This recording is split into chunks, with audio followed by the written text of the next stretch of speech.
All right, the rules for the Board of Ed debate are very simple. Candidates have drawn numbers for the order in which they will answer questions. We will start with Mr. Preston and work down the road, and then you will rotate on down. Each candidate will have 1 minute to answer each question, and each candidate will be entitled to one and only one 30-second rebuttal throughout the evening. I just want to give an intro. Yes. Okay.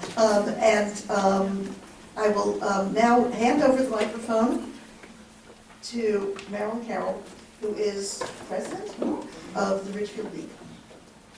Good evening. As Jean said, I'm Marilyn Carroll, president of the Ridgefield League of Women Voters. I'd like to welcome you all for this, to this evening's forum and thank our extraordinary partner, the Ridgefield Library, for hosting this event. I'd also like to thank Gannon Ward and her voter service team, as well as the team from the library, for all their hard work. And last, but certainly not least, I'd like to thank all the candidates from the Board of Education and Board of Finance. For those of you who are unfamiliar with the League of Women Voters, we are a nonpartisan political organization who encourages informed and active participation in government through education and advocacy. We never support or oppose any political party or candidate. I'm very proud to be a member of the Ridgefield League. Our vision is to be a vibrant, visible, and respected advocate for citizens of this community by continuing to provide opportunities for education, civic engagement, and civil debate. This fall, we'll be launching a series of informal educational programs called Get to Know Your Town. Our kickoff meeting will feature the chairman of the Board of Education, Fran Walton, on November 14th at 10:30 a.m. at the Town Hall lower level conference room, and I hope you can all join us. Now it is my pleasure to officially introduce our debate moderator, Mrs. Jean Ravenel from the Connecticut League of Women Voters. Mrs. Ravenel is the Director for Outreach and Membership for the League in Connecticut and for the League Education Fund. She's a member of the Steering Committee of the League of Women Voters of Bridgeport area.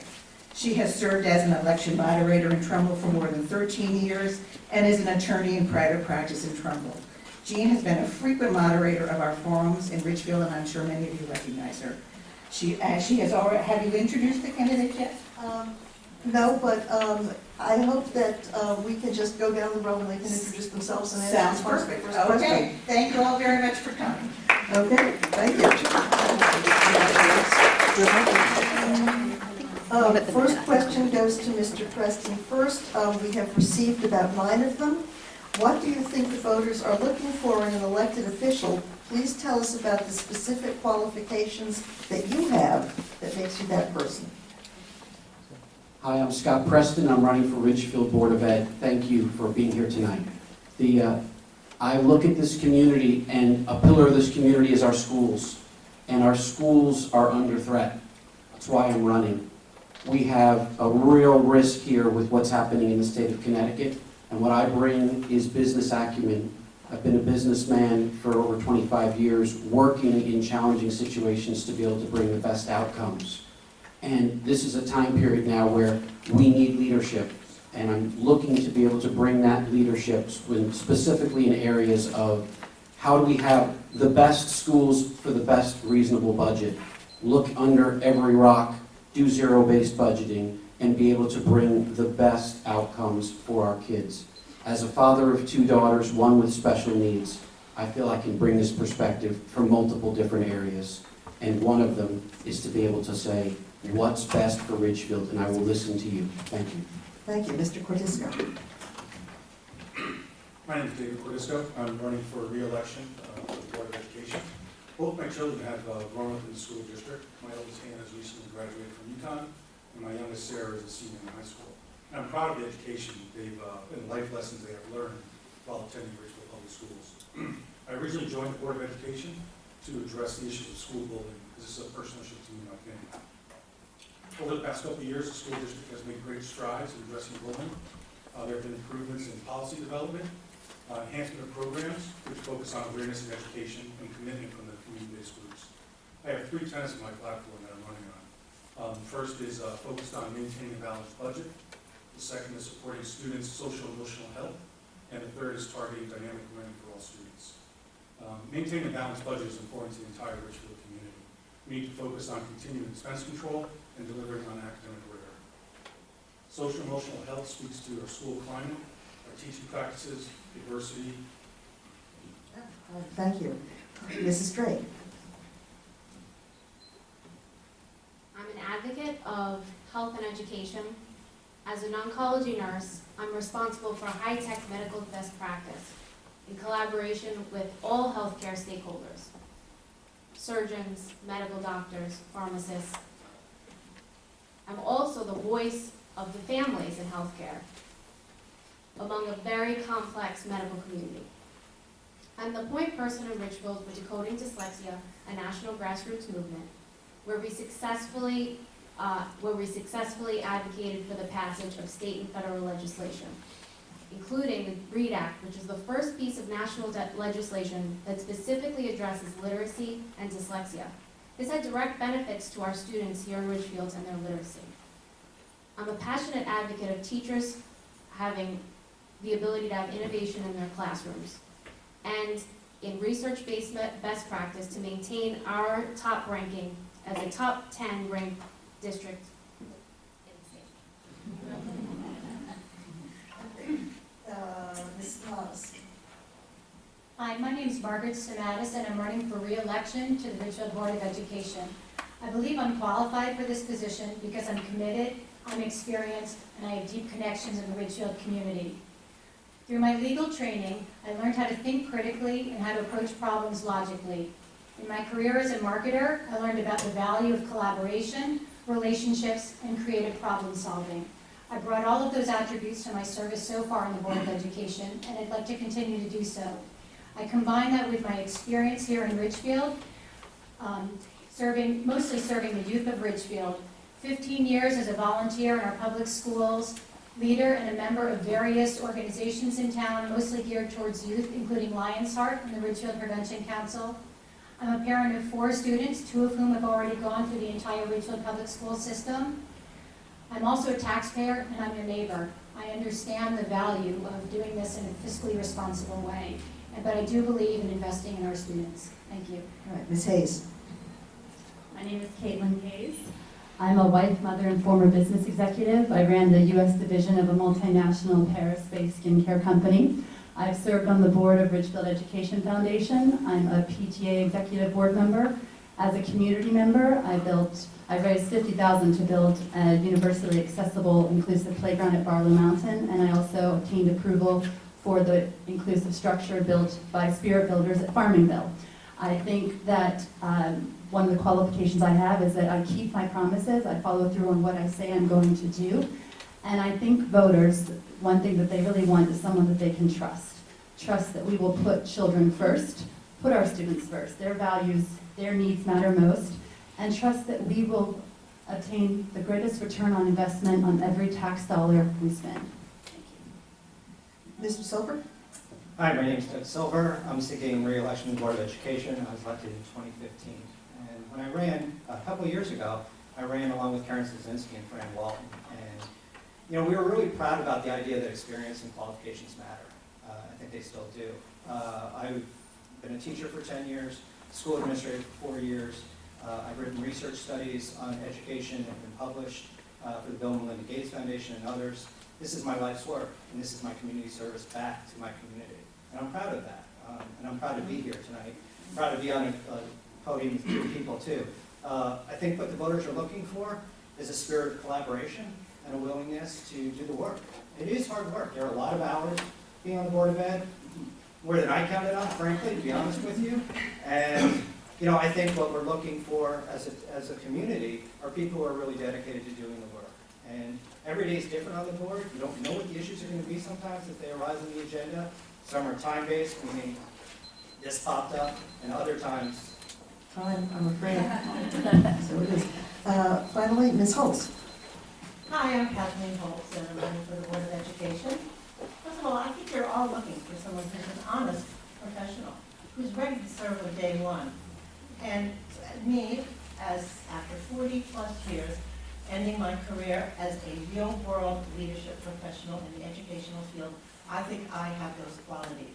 I was 15 years in the classrooms in New York City, and then have served as a school administrator, principal, assistant principal, as well as head of school for 26-plus years. I understand the complexities facing schools today. I also understand best practices. I think you all want somebody who's personable, a good listener, who has wisdom. Let me tell you, as a principal, I had many a parent in my office. I had to listen, be personable, and understand diversity of opinions, diversity of ideas, diversity of learning styles, and that the needs of all children have to be met. But finally, I balance budgets. I understand that it is so important to be fiscally responsible. Okay, thank you. All right, I take it there's no rebuttal on this. Next question goes to Mr. Cordisco first. A number of people asked about school start times. Half the audience asked about school start times. There has been significant controversy concerning start times for the schools. Now that a decision is about to be made, what is your position on changing or keeping the current start times and why? And if you could answer this in reference to the different levels of education, elementary, secondary, and so on. So Mr. Cordisco, you first. Just a minute. 1 minute. Well, this has been a hotly debated issue around the board table and the community and for a lot of people I've talked to. I believe it's important that we address the school start time for the health and well-being of our students. That's one of the things my platform. We looked at a lot of the sleep studies and getting 9 to 9.5 hours sleep is required for adolescents.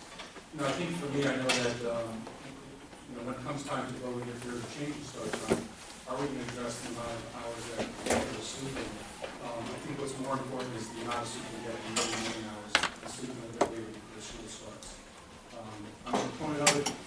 We went through with our school start time committee a lot of different scenarios on looking at how do we address the needs of all students. And I think that's the most important thing. We don't want to change schools. We want to change school start time, not to sacrifice our students. We need to find a way that we can address the start time for elementary, middle school, and high school. Mrs. Drake.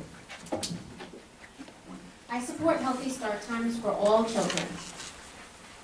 The current start time of our schools is harmful to adolescents because it's not in line with their biology.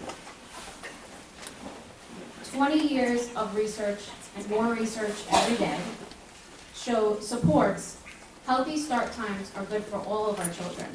It promotes optimal learning at every level, elementary, middle, and high school. More than 400 districts nationwide, including our neighbors, have implemented healthy start times. We have a responsibility to not harm our children. We must implement healthy start times for the 2018-2019 school year. Mrs. Stamatis? This is definitely the elephant in the room. And I gotta say, about a year ago, when I first started hearing this crop up again, I thought, why are we talking about this? We talked about it 6 years ago. But then I started to take a step back and decide to educate myself. And I did so by going down to Washington, D.C. to a 2-day conference on adolescent sleep. And what I learned down there was that this is a conversation worth having because of the medical research and the health benefits for all of our students, and also some of the evidence that has come out of other districts that have made the change. It's worth having the conversation because we are committed to the health and wellness of our students. However, it is a complex situation. We have to look at our students in the context of the community. There are trade-offs and there are implications with any kind of a change. We have to understand what those impacts are on town organizations, on budget, on other practices within the home as well as in the classroom. Those will all be decisions, all be factors in my decision-making as we look to weigh the decision in later October. I also want to say that changing school start times, whatever that may look like, is not a magic pill. We have to take a holistic view. Oh, thank you, Tom. Ms. Hayes? I think the science is accurate. I think 8:30 probably is the healthiest start time for adolescents. The research shows that. But we also have to factor in that with busing and a 4-tier busing system, someone has to start at 7:30. And parents that have children at our elementary level, if they rely on high schoolers for babysitting, well, the high schoolers are now getting out after the elementary kids, and the parents have to come up with after-school care that maybe is not currently in their budget. I think we also need to look at the homework policy because we are not promoting a healthy bedtime right now with the midnight homework policy. And so I think we should have healthy start times for all, and I would like to see us try to negotiate better with the busing contract that's coming up so that we can have more money and not burden the taxpayers in order to have best practice for all students. Mr. Silver? Thank you. So when I was elected 2 years ago, the first thing, I partnered with Sharon Dorso and Karen Slozinski to petition the board to take up this issue. In January 2016 was the first time it was discussed in a long time at the board table. At that time, we heard two comments, I think, that still resonate. One, it's like drinking water out of a fire hose, what the superintendent said about implementing it. And the second thing was the comment that I made about it's like vaccines, which brought laughter, but to me it's the same thing. It is medical science, and we need to do better. The question isn't really about school start times, it's really about implementation. How are we going to implement this successfully? Because doing it wrong is not doing it well, and that's a big mistake, and we can't afford a mistake like this right now in our school system. The impact is too much on the student life, but it's also too hard to undo it. And so, for me, the hard questions we have to be asking right now are around how are we implementing it, and that should be the decider as we move forward. Ms. Holtz? I don't think there's a person in this room or in the community who doesn't agree with the science. The science is that a later start time does work better for adolescent children. It's out there. But that doesn't negate the fact that all students have needs, all families have needs, and that money has to be spent to make these changes. And that is not what the community wants. So I think it's very important for all of us to know change is difficult. People are looking at change. And I think we do have to change start times, but nevertheless, somebody talked earlier, I think we have to look at the whole school system in terms of homework policy. What else do children need to have a healthy lifestyle? What can we do for the social, emotional health of our children, and pull that into the whole picture, as well as the bus companies. So again, change is difficult. I've learned this over my 40-plus years as administrator. Everyone isn't happy all the time. Thank you. Mr. Preston? Just waiting on the mic. Yes. You've heard from everyone on the board here about what's needed for the health of the kids. I hope we would all agree that what our role is, it's about what's important for the kids. So hearing that, the next thing becomes implementation, and also what can we afford? How do we afford this both on the family level in the community? How do we afford this within what the school can do? We were asked to vote on the surveys. If you haven't, I ask you, please, we want to listen to the community. Bring your voice so it's heard. So where do I stand on this? I believe firmly that we need to be able to have an earlier start time. As a parent of 2 high schoolers, I completely agree. I'm sorry? Later. No. Please, audience, please. I believe firmly that the school start time should be later. Excuse me, thank you. But that does mean that some will be earlier as well. The most important part here is that we need to be able to have real rigor in how we get the right activity level with our kids, so that way they're still able to participate in sports. Thank you. Thank you all. Is there any rebuttal on this? Okay, the next question is going to start with Mrs. Drake. It's a fairly long one. The school board oversees the spending of $92.6 million, which is 72% of the town's 2017-2018 budget. How big an increase or decrease do you think is appropriate for the 2018-19 school budget, and what areas would you like to see reduced or increased in spending? Follow-up part to that is, please answer that in light of the fact that we think that state funding is going to be essentially cut to Ridgefield. So the first part of that would require a lot of speculation, so I'm only going to respond to the second part and say that our democratically led Board of Finance has planned accordingly, and our budget for fiscal 2018 is whole and sound. Mr. Mays? I'm not going to answer specifically on the question of what the percentage increase could be, although I know last year we were under a spending cap of 2.5%. The budget is always challenging, and never more so than in this uncertain time coming from the federal level and the state level. I don't know the details of the default budget that we're working under right now, but I certainly will dig in to understand what the impacts of that is on the current Board of Ed budget as well as the budgeting for next year. I believe that we should find efficiencies in areas that don't directly impact students. That's the last place we want to be taking money from. At some point, though, it might be that some of these unfunded mandates or some of these cuts to the funding that we are getting at our town level may be more than the Board of Education itself can bear. And at that point, I think we need to have a community conversation about how best to keep our schools at the excellent level that they're at. As we've heard many times, the education is the economic driver of Ridgefield, and we need to keep our schools strong. Ms. Hayes? Well, the town anticipated that there would be a cut this year, so that is good. The operating budget we're working on factors that in. However, recently, Daniel Malloy wants Ridgefield, another town, to contribute 30% towards teacher pensions, and that is not factored in.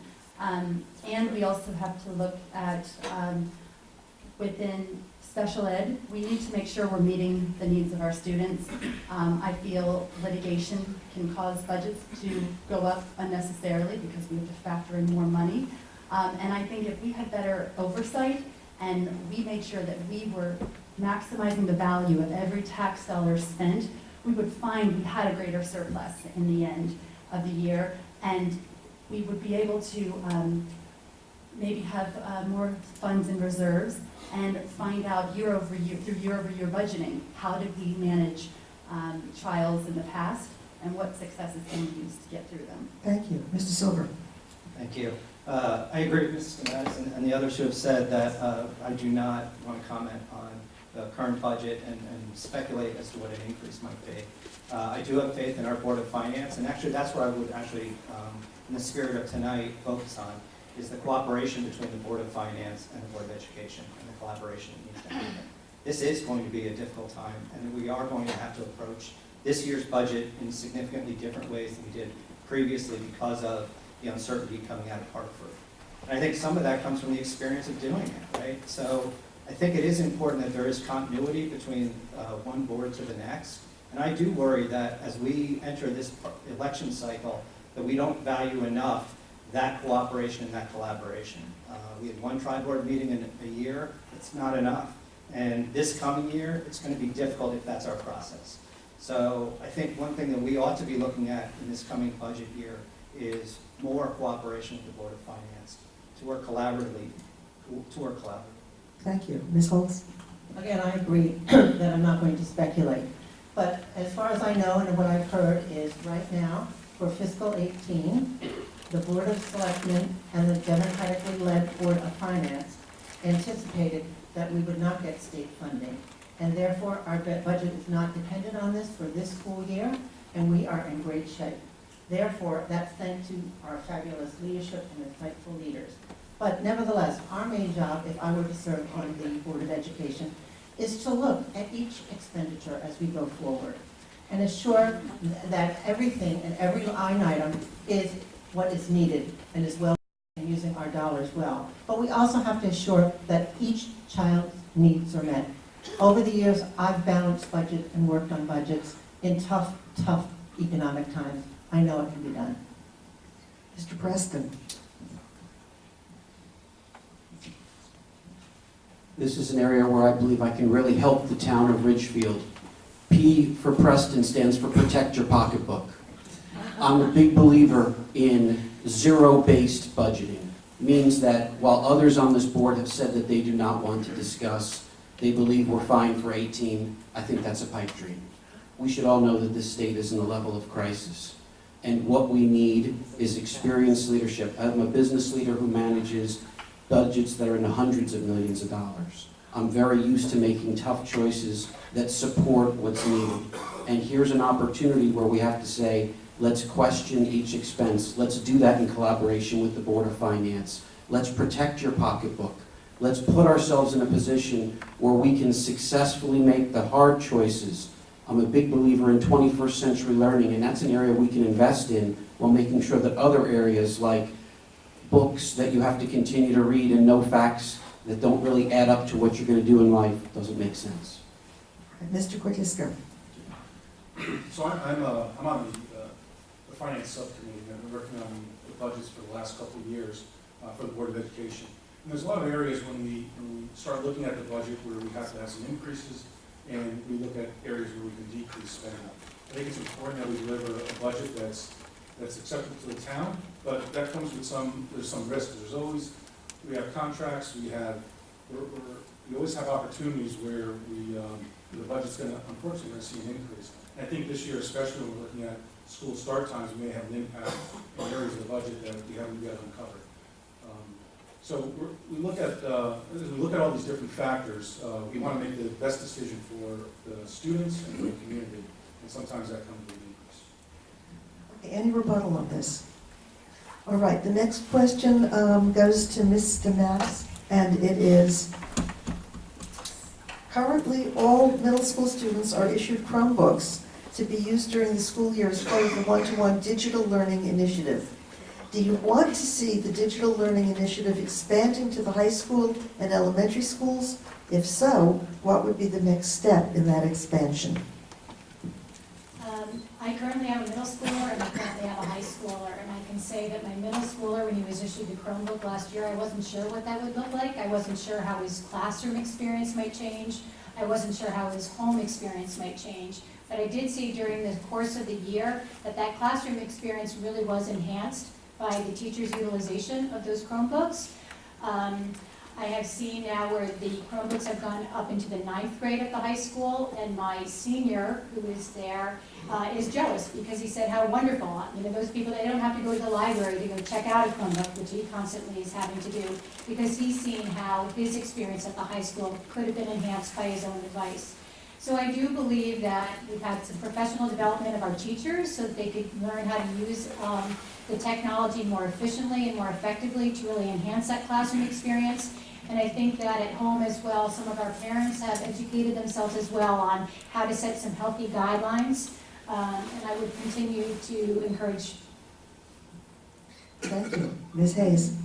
I think that technology being implemented is wonderful. I think we need to be mindful, though, that in the evening it does disrupt melatonin levels and it can disrupt sleep. So it's important for the brain to rest in order for it to perform.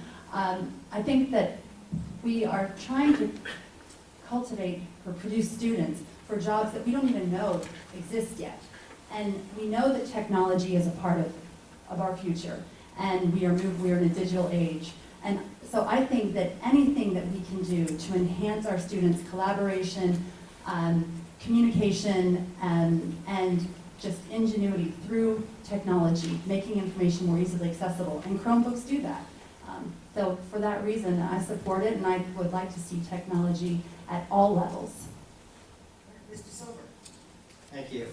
Just to clarify, so a Chromebook is a device, it's not a solution, right? So the real impact of it is happening in classrooms now, which is if you have students with access to the internet and a wealth of knowledge, the questions that you ask have to become more relevant, they have to become deeper, and they have to become more complex. Because asking a simple fact where a student can type in a question into Google produces a different type of atmosphere in the classroom.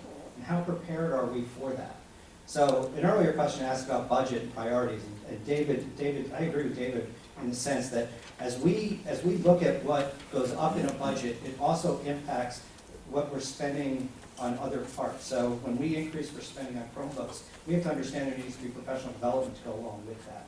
So teachers can handle a classroom in which those doors are open to the internet. And are we doing that? That's an ongoing experience, and our budget needs to reflect that. Okay, Ms. Holtz? Thank you.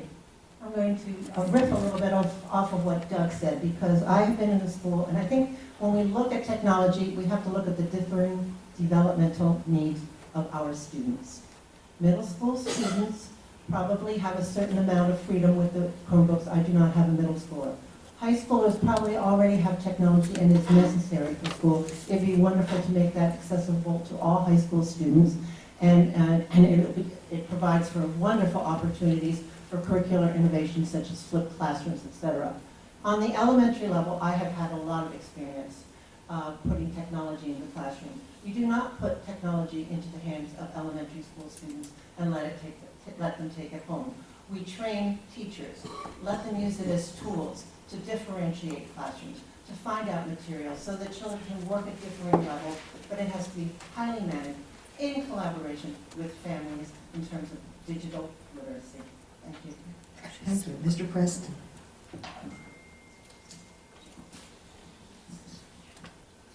Thank you. This is an opportunity where we link curriculum and technology together. Just applying the Chromebooks without a curriculum in the school system that puts it all together into a package that then can be taught. People understand what's the value of the tool and what does it mean then for our families, what does it mean for our community. How do we explain what this then does for them? The fact that this technology is an enabler is great, but now what do we do? And if there's a budget challenge, do we put our money into this or do we put it into something else? And those are some of the tough choices that I'm prepared to make if I can earn your vote to be on the school board. Part of that comes from listening and learning and understanding from you what are your priorities in the community. I can tell you as a family of 2 high schoolers, I certainly would like to see this tied to the curriculum and put as part of a 21st century learning initiative. Thank you. Mr. Cordisco?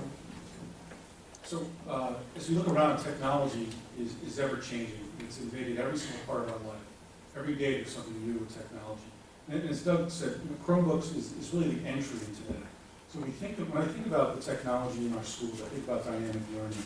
And how do we evolve our teaching environment to meet the needs, the changing needs of all our students, right? So how do we challenge our educators to engage in the learning and creative and discovery for our students to evolve with technology? I think it's very important that we continue to expand the Chromebooks. I think we should expand to the high school. But more importantly, we need to understand how that technology is going to benefit the students for lifelong success. Mrs. Drake? I'm also going to agree with Doug about professional learning.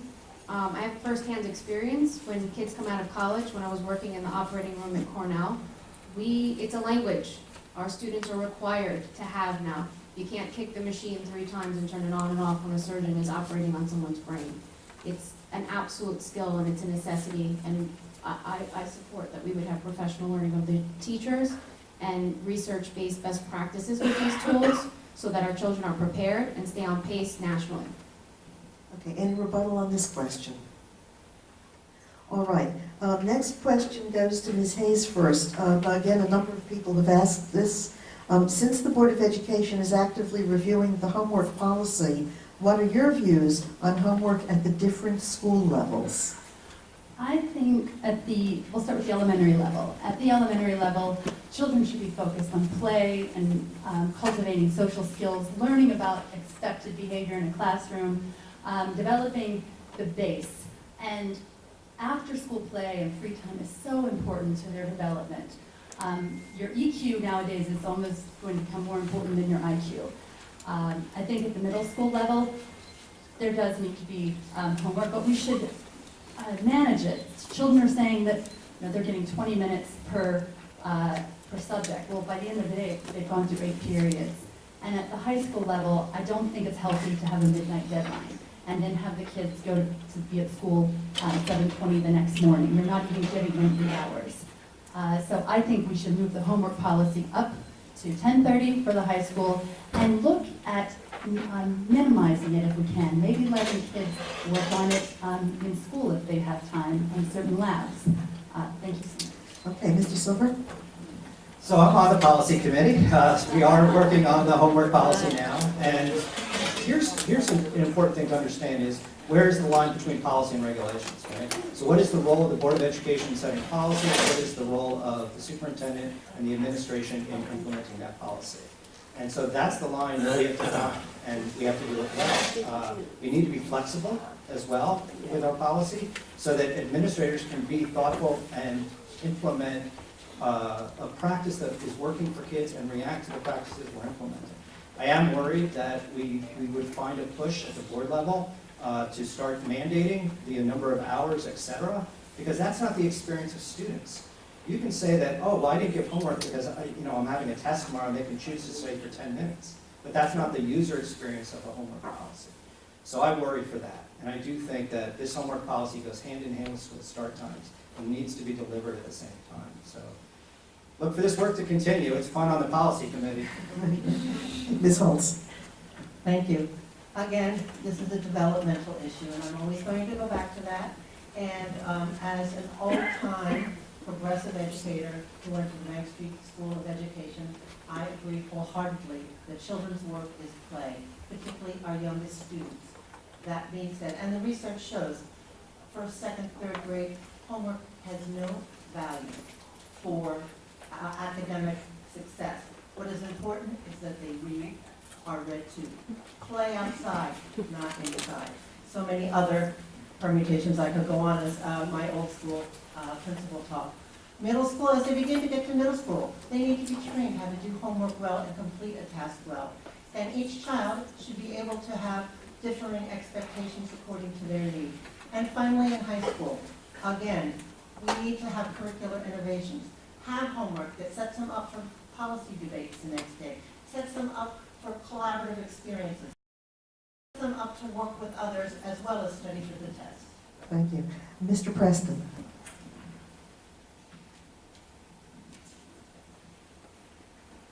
Homework should be about skills development. It should be about what you can take from that to be able to help you be both a better citizen of the community and of the world, and about what you then can learn and how that's going to help you and for future success. What I see with my two high school daughters and as they went through middle school in this district was that too many teachers provide too much homework that has zero meaning for today. Why? Because they're saying, well, this is how you need to learn some type of fact that isn't going to help them where they want to go. So why isn't it that we then invest in what really is going to make sense? What are the skills for 21st century learning? Some examples of that would be, what is a way that you can then derive the most benefit from understanding technology, understanding change management, building your EQ, I agree with my member of the board, and putting yourself in a position for success. Mr. Cordisco? Thank you. I think homework is an important part of learning and continuing learning outside the classroom. But it has to be the right homework at the right time, the right amount of homework. And I think that's solved by the Board of Ed working in conjunction with administrators, working with the teachers. It can't be just a policy that the board derives and says, here's what it is. We need feedback from the teachers on when to give homework, the right amount of homework, and how that homework is going to make an impact on students, on their lives and their academic success. So I think it's something that we're continuing to work on, as Beth said, from a policy standpoint, but we have to involve the teaching staff to understand what they feel their needs are, why they're doing the amount of homework, and how that's going to benefit students. Mrs. Strick? I support teachers having innovation and meeting the individual needs of the students. There are some kids who want to practice advanced math and take it to the next level, and they need that opportunity. There's other children who need an opportunity to listen to audiobooks, and our teachers need the time with the students to make that determination. At the high school level, I think that course loads have to be reviewed, and we have to make sure that we're attentive to the mental health needs of our students, where they're doing things like taking 5 AP classes. And I really like everything that Kathleen said as well. Ms. Fernandez? I'll be brief. I basically agree with what my current Board of Ed fellow members on the policy committee have talked about, and then also with what Kathleen said so eloquently. Okay, any rebuttal on the homework question?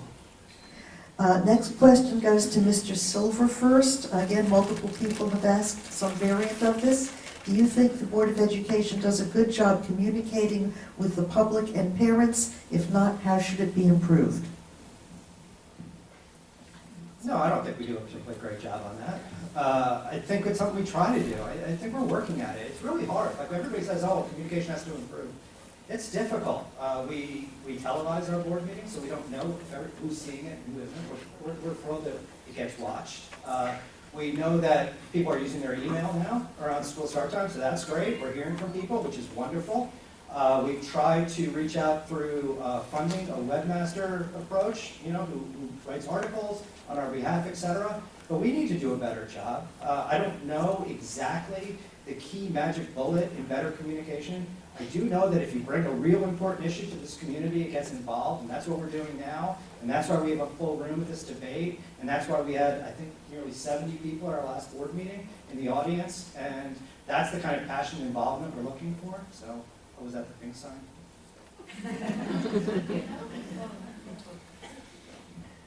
I wish I had the silver bullet too, because to tell you the truth, 40-plus years in education, and nobody thinks communication is good enough. And I think that may be true, and it's also who's listening to what and how they're listening to it, and we have to understand diversities of ways that people take communication. Therefore, I love the fact, and I didn't even know what the Board of Education was doing, that it's multimodal, because I think that's very important. Nevertheless, I think it's an important role that we are good at communication. I like the fact that we're looking at it and talking about it. Since I'm not personally involved in it, I'm not going to have solutions, but I'm going to tell you that it is hard. And I think multimodality, being on top of it, being a listener and a communicator are important. Okay, Mr. Preston, when the mic gets here.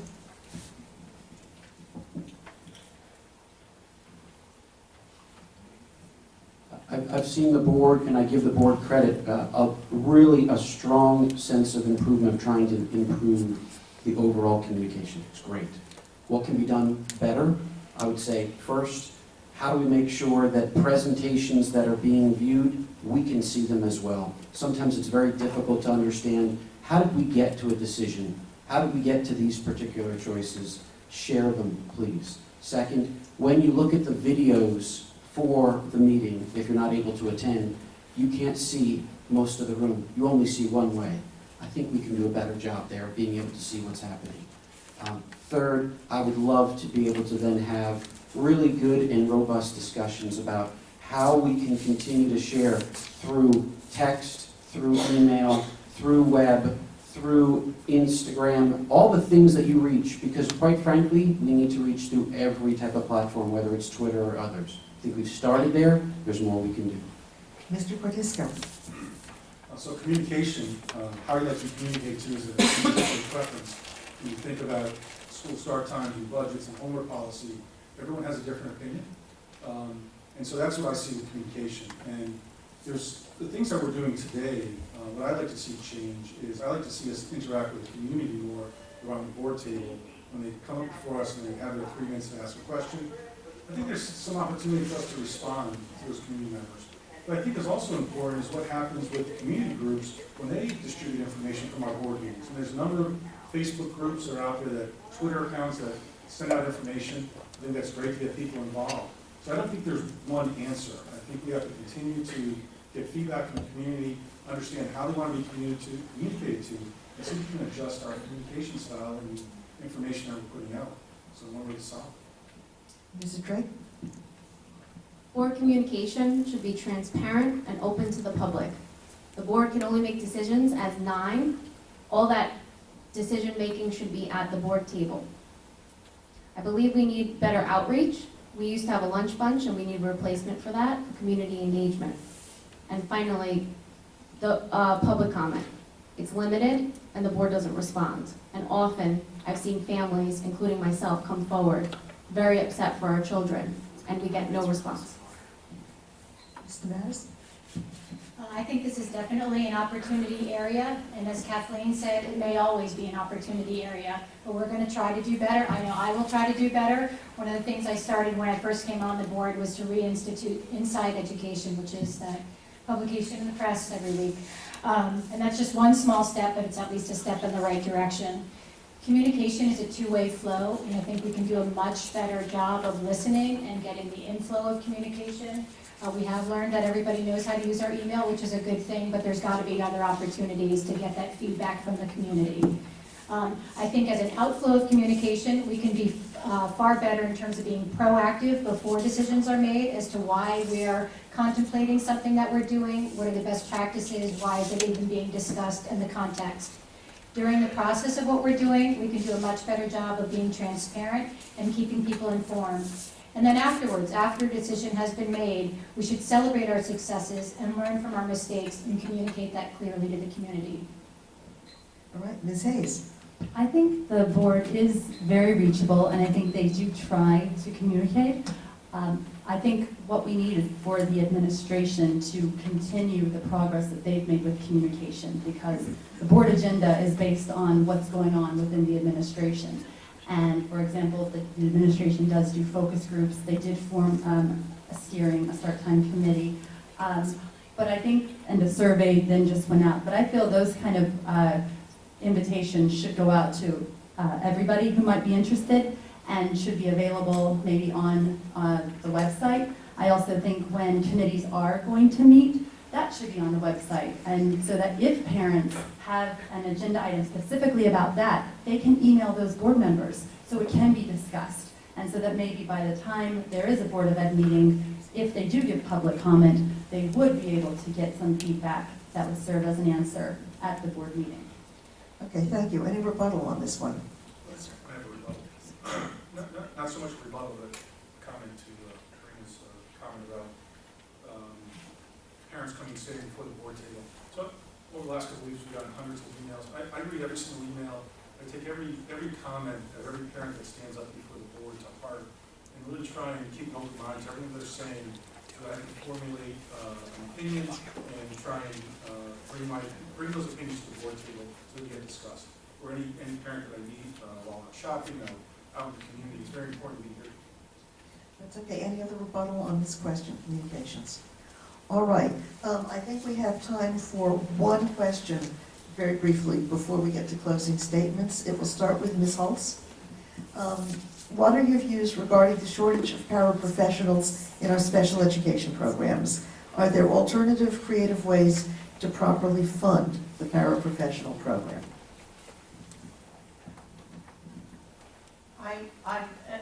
As an educator and having worked in the public schools in Westchester, my job was to hire the paraprofessionals that work with our children, particularly of special needs. And I know it's an essential learning skill. I mean, they're essential people, particularly at the elementary level, so that the children can then eventually, hopefully, be mainstreamed. In terms of finding funding, creative, no, but again, as I said earlier, we need to look carefully at all expenditures. There may be expenditures that are not being made that are necessary, because I think it is essential that if a child needs a paraprofessional so that they can be successful in school, that schools find the funds to make that work for them. And I say particularly in the early childhood years, I mean the elementary years. And going forward, let's see if they can begin to then become mainstream. Thank you. Okay, Mr. Preston.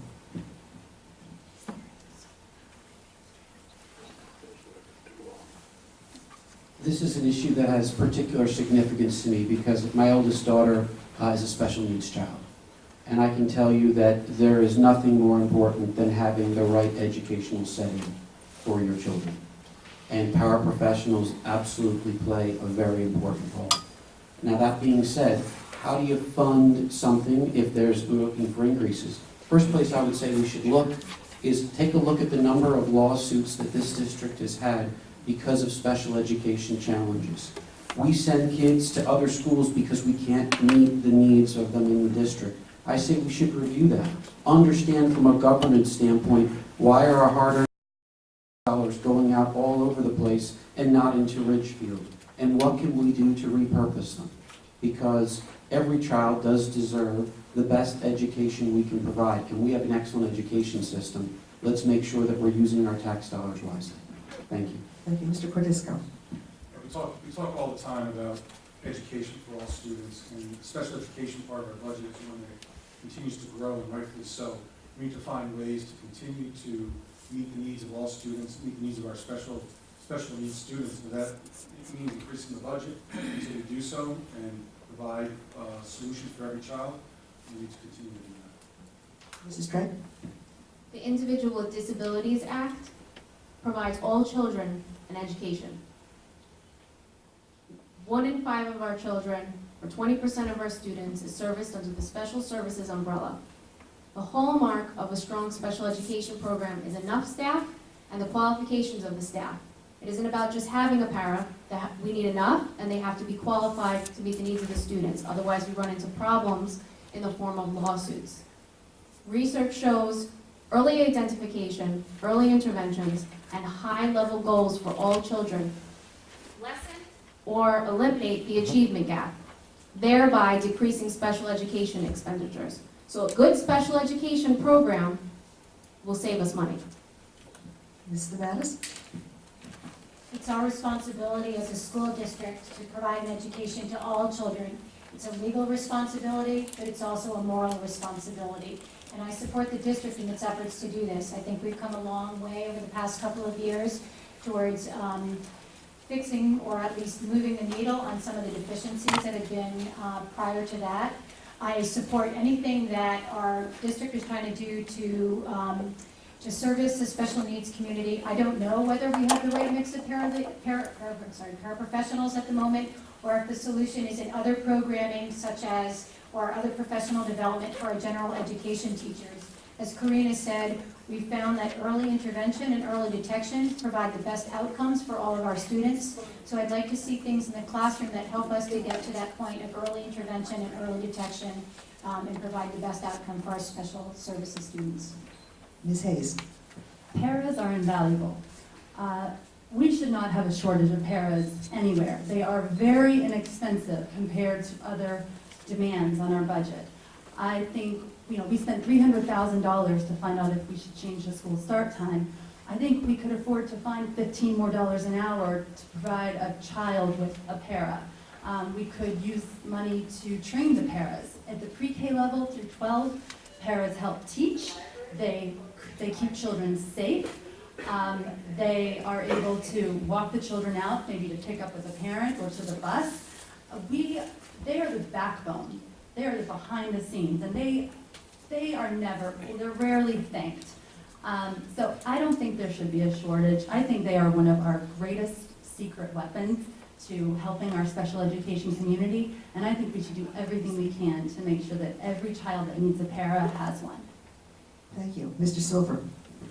Part of the reason I'm proud to be running on a slate with Kathleen and Karina and Margaret on this is because I do think the qualifications matter. A paraprofessional is not a substitute for a certified teacher. That we should not be banking a higher number of paraprofessionals to replace certified qualified staff in our school. And what we really want to do, and I was hoping to get to this issue tonight, is what is the role of the Board of Education in this issue? And the role of the Board of Education is to hire a superintendent who hires qualified people to administer programs effectively. And that is what we should be focused in on as the Board of Education. Are we doing that well? I hope so. But when we hear that there's a shortage of paraprofessionals, the question we ask is, why is there a shortage? Is it a lack of employees? Are we not paying enough? Or are we asking for so many paraprofessionals, which is an employee classification, to fill roles that we really are not funding properly, and so our students are not getting the right education. They're getting a substitute education. That's not what we should be doing as a Board of Education. Is there any rebuttal on this question? Yes, sir. Mr. Preston? Here's an opportunity where we have to say to ourselves, what's important? What's important is that we provide the best outcomes for all children. That is our role on the board, and that's what I would be proud to bring to this board. In terms of where we spend money and what we do, it's very clear.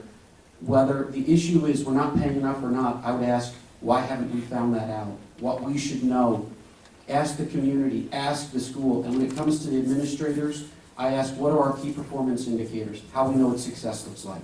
Thank you. Anybody else rebuttal on this one? Yes. Ms. Hayes? I would just like to add that I agree with Doug that certification is important, but so is common sense. And paras have that. They are in the classroom with the children. They spend more time with the children than often the teachers, especially if they have a designated aide. And so I do think that while certification is important, paras do provide a value and they don't detract, they only support and enhance the classroom environment. Okay, yes. Ms. Holtz? Oh, wait. Okay. Right, so like Kathleen, I've hired paraprofessionals. I've had paraprofessionals in my classroom when I was teaching for 10 years. I know what paraprofessionals do and I know what their role in the classroom is. What I don't approve of and what I would not endorse is using paraprofessionals in replacement for or substitute for the role that should be filled by a certified teacher. So I just need to make that clear. I have actually a lot of experience with paraprofessionals. as a practitioner and as a supervisor. So I know Kathleen does too. I think this is an important issue, but it's not as simple as we just need to get more people. All right, Ms. Holtz, did you want to? Just, I wanted to add, paraprofessionals are absolutely essential for the children with special needs, but they support all students because of it allows the teacher to diversify and differentiate for the rest of the students. So I think it's an important role, and not think of it for just one student. I think that's an important point to make. Okay, at this point, we go to closing statements. We're going to start back with Mr. Preston, because the rotation just comes around that way. Timers, this will be 1.5 minutes for closing statement. Mr. Preston.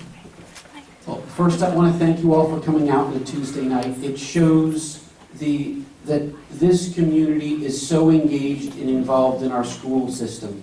It's why I wanted to come out and run for the Board of Education, is that I love this town. I am so thankful for what the schools have done for my 2 children. And I couldn't think of any better way to give back than what I'm attempting and really would hope to earn your vote here tonight to do. That's first. The second is, I believe I provide a unique combination, a businessman who understands how to make tough choices, but also the right investments. A fiscal conservative who will protect your pocketbook, but also someone who, because he has a special needs child and one who's going through the regular rigors of the school system, understands both, can bring that perspective, and who looks at things and says, can't we do better? Can't we understand that let's not start off with should we increase our funding, but where is our funding going?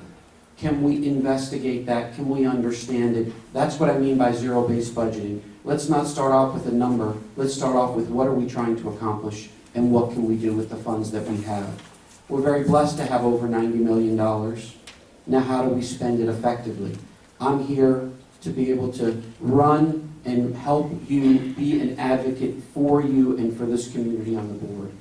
And I hope to be able to earn your vote. Thank you. Thank you. Mr. Cordisco. Well, thank you everybody for coming out tonight. It's been a great debate, and I appreciate your support in my re-election to the Board of Education. And if re-elected, I'll continue to focus on maintaining a balanced budget, on students' social and emotional health, and in creating a dynamic learning environment. So I think that's one of the most important things. Because I know together we can work in partnership to improve our schools by providing each child with the educational resources they need for lifelong success. Ms. Brady.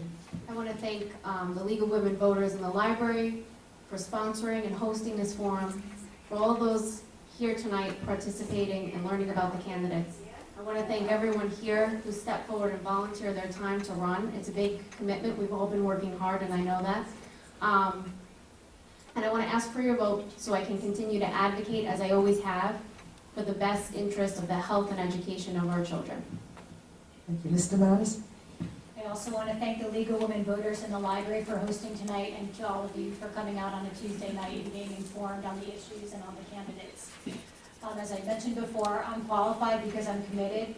Doug mentioned the amount of time that goes into being on the Board of Ed. I know what that looks like. I've been putting in the time, and I'm willing to put in the time for another 4 years if you'll have me.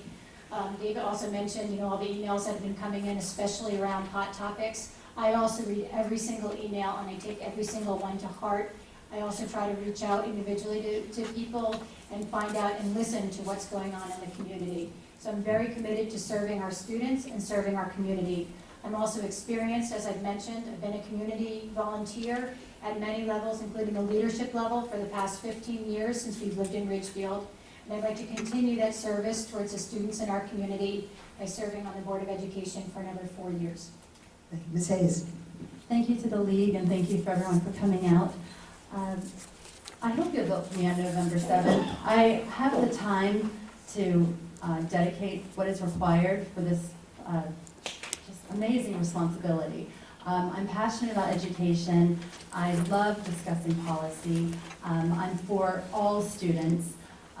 And I want to help Ridgefield weather the current budget cuts. I want to work with those of us that are elected to critically think and communicate and collaborate so that we can negotiate the maximum value for every tax dollar that we spend and keep kids first. So thank you everyone for coming and vote November 7th. Mr. Silver. I'd like to thank also the League of Women Voters. I'd also like to thank the rest of the candidates up here on the table. Because after being on this board for 2 years, it is an incredible amount of work. And when, I heard you say you have the time, I was like, gosh, I don't have the time. It's just really a lot of work. But, this has been my life work. 7 years ago, I began a study traveling across the country, visiting the highest performing schools in the country. And what we were measuring in those schools was not just effectiveness, but efficiency. And one of the things we learned was to be more effective, you often achieve that by being more efficient. And I try to bring that broader perspective to the board. And so through my work over the years and coming to the board table, some of the things I've always worried about has been coming with an agenda. And I don't have one, to be honest with you. My daughter is a senior in high school. She's out the door in more ways than one. And my other child is off at college. And this is really a time for me to really reflect back on all the things I've learned and try to be a good citizen of this community. And this is my way of doing it. I'm pleased and excited to ask for your on November 7th because I do want to do the work. As little time as I have for it some days. But thank you, and thank you again to the League of Women Voters and you for moderating. It's gone very smoothly, and I appreciate that, so thank you. Ms. Holtz. Again, thank you to the League of Women Voters, the library, and again, for all of us putting ourselves out there because it's not easy. And it's really community service that we're all offering to do, and that is for the good of the community. As you know, I've spoken, I have extensive classroom and leadership experience. And I also bring passion for best practices, not only in academics, but also for school, climate, and every child's social and emotional health. I haven't spoken about that, but no child can learn if they do not feel safe. And that has been something I have worked on in all of my years as an educator. I think I would bring a strong voice for excellent education to the Board of Education. On top of that, I've also been in in public and independent schools. I've balanced budgets, hired faculty and staff, and worked with parents and boards. I also have had to focus on clear and transparent communication. In an independent school world, you're not there if it doesn't happen. Finally, I've also served on many school accreditation teams, not only in the New York State area, but also overseas. So I've seen schools from the inside and out in many, many permutations. So I am here because after retiring, I do want to be back in education and serve this community, all members of the community, students, parents, and those who do not. Thank you. Thank you. Thank Please you vote all. for me. Thank you all very much. Ladies and gentlemen, if you would just remain in your seats, we're literally just going to break long enough for the Board of Finance to take their seats. I'd like to extend the Board of Education candidates for coming. We appreciate your time, so we're not going to go. I'm trying. Sure, yeah. Listen, you better walk that way.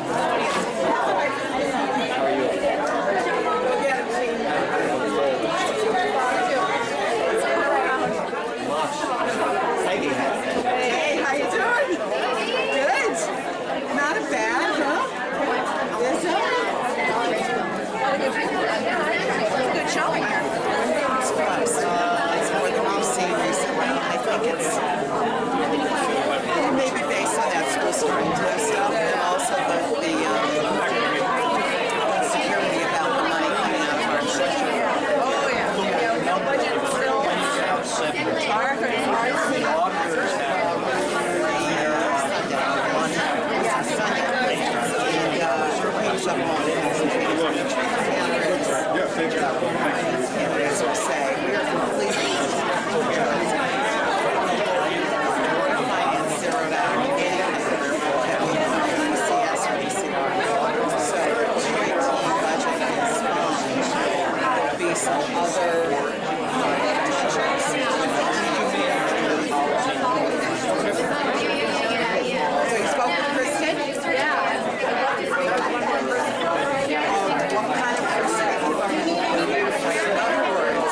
What are the areas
gentlemen, if you'll I please think take my your stuff seats, we'd like to get started. I do not wrap. Okay, good.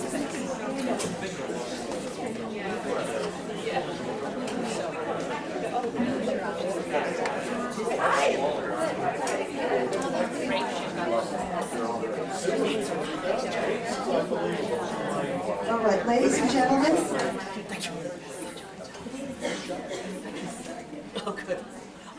the rules for this debate are essentially the same as the rules for the last debate. Candidates drew numbers, they will take the questions in turn. There will be 1-minute answers, 1 30-second rebuttal per candidate for the evening. Questions have been submitted by the press, the league, and the audience. If we are ready. The first question starts with Ms. Friedrich, and it is, what do you think the voters are looking for in an elected official, and what are your specific qualifications that you have that make you that person? Great, thank you. The Board of Finance is responsible for the fiscal health and stability of Ridgefield, and I believe that my experience as a small business owner has given me exactly the skills necessary to be an effective member of that board. For those of you who don't know me, I own Ross Bread with my husband Eric.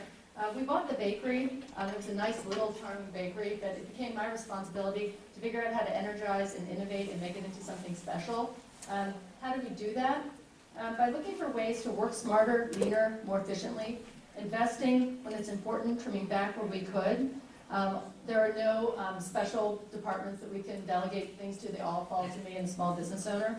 One of the first things I did was insisted on transparency. We put prices on everything in the bakery, and if you ask for an ingredient, we'll tell you. I don't care if it's your morning cup of coffee or your tax bill, you deserve to know what you're paying for. Okay, Mr. Moshe. Yes, my name is Dick Moshe. I think that one of the most important things as we face the economic tsunami that is going to affect Ridgefield and the other 168 towns in our state, given the massive cuts that we're going to face, you're going to need experience. I served as mayor of Norwalk for 8 years. I sat as a voting member of the Board of Finance, the Board of Police Commission, the Board of Fire Commission, and was also an ex officio member of the Board of Education. I know budgets. I know crisis. I went through the economic collapse in 2008 and managed, and I had to manage the aftermath of Hurricane Sandy. The challenges here are different, but it still depends on experience, and I have that experience. Mr. Radaza? So what I think the taxpayers are looking for in town from an elected official, especially one on the Board of Finance, is somebody who's thoughtful and really delves into the finances deeply and understands them and makes decisions in a thoughtful way. And that's what I've done in my time on the last 2 years on the Board of Finance, sitting as a member with Marty and Sean. And before that, as a member of the Board of Education for 4 years, where I was also the Finance Committee Chair, similar to Dave Cadisco was earlier today.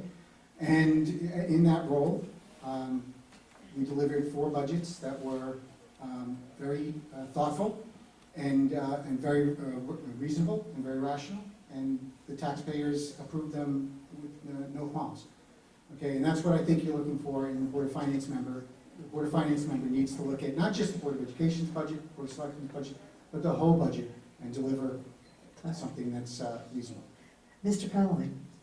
Thank you. I think Mike is exactly right. We need to deliver something that's reasonable. I think there's a number of things. We need to look at the budgets for the town, for the schools, just for the people who were here before, looking at the Board of Education. Where are there things where they can do better, they could be more efficient? The same thing with the town. But the other side of that is achieving some balance. We all love this town. That's why there's so many people here. So we need to make sure we're protecting the taxpayer dollars, but we also need to make sure we're investing for the future of our town. So that's what I do in my work. I'll talk more about that later. I try to represent the town. We've got a lot of stakeholders, a lot of people with very different perspectives. We try to listen to all of that. When I first came into this, they said the first most important thing is the budget's got to pass when it comes to referendum. So we need to be attuned to the community, listen to all those different stakeholders, and then be able to make decisions that are right for the town and really for everybody, for today and for the future. Mr. Heiser? What I think people are looking for in a member of the Board of Finance is someone that will take a look at what the town is going to be investing its money in. First of all, I think a lot of people don't know exactly what the Board of Finance does. But they want to know that someone's asking the questions about, is $1 million the right price to pay to get mildew in the walls at Parks and Rec fixed? Are foreclosures in this town going up or going down? Are conveyance taxes something that we should be concerned about? These are issues that the Board of Finance has to focus on. And I think the average citizen out there, when he goes to vote for someone on the Board of Finance, wants to know that there's someone that's going to look at the numbers and say, does this make sense? And are going to protect their tax dollars. That's what I think the average residents of Ridgefield are looking for, and that's what I'd like to continue to do. Okay, any rebuttal on this one? Next question, we'll start with Mr. Moshe first. And a number of people have asked it. The state is going through a financial crisis and reducing contributions to all towns. How much do you expect Ridgefield will lose and from what areas? And if loss occurs, how will we make up for the losses? I think we're going to lose just about everything. All our ECS funding, LoCIP money, local capital improvement money. The governor, without a budget, can go by fiat. And then if we look at the $4 million, if he passes through the pension cost to us, it is what I said before, an economic tsunami. And it's going to require, as talked about in the previous board, communication, cooperation, consideration, and probably some compromise. No department, getting back, people say Ridgefield's an affluent community. It may well be. But not everybody in Ridgefield is affluent. So therein is the difficulty, balancing the needs of our school system, our DPW, our police and fire department with those of the taxpayers.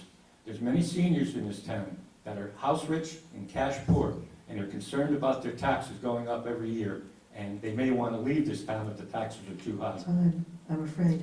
Mr. Ritazo? Yeah, so the Board of Finance was very thoughtful in their last budget, when they built their last budget. If you do say so. We did take into consideration the fact that we would be losing some funds from the state. We actually zero balanced or zero line item certain line items of revenue coming from the state, because we got indications from our town officials at the state level that it looked very dire. Right? But there's still some pockets out there. In addition to that, the Board of Education has an excess cost reimbursement from the state for special education funds, somewhere in the tune of $1.4 to $1.5 million. There's the chance of losing that. And then additionally, the state is actually talking about, this is where we're not losing funds, this is where the state's actually trying to allocate something back to us, the teacher pensions. That could be anywhere in the tune from $0 to $4.4 million per year. Time, I'm afraid. Mr. Conway? Yeah, so as the fellow people up here have said, we have really a lot of uncertainty from the state. It's one thing if we know exactly what it is and it's cuts along the way, we don't really know what it is. As Mike had said, as we looked at it in the board this past year, I think we had really good communication with our state representatives. John Frey and Tony Boucher and Rudy Marconi is very much on top of this, so we stay connected to that.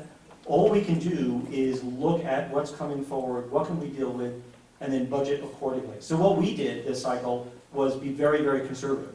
I think we as a board, we unanimously came down to cutting budgets, or at least the suggested budget for the Board of Selectmen and the Board of Education, maybe for different reasons, but at least my reason was all of that uncertainty.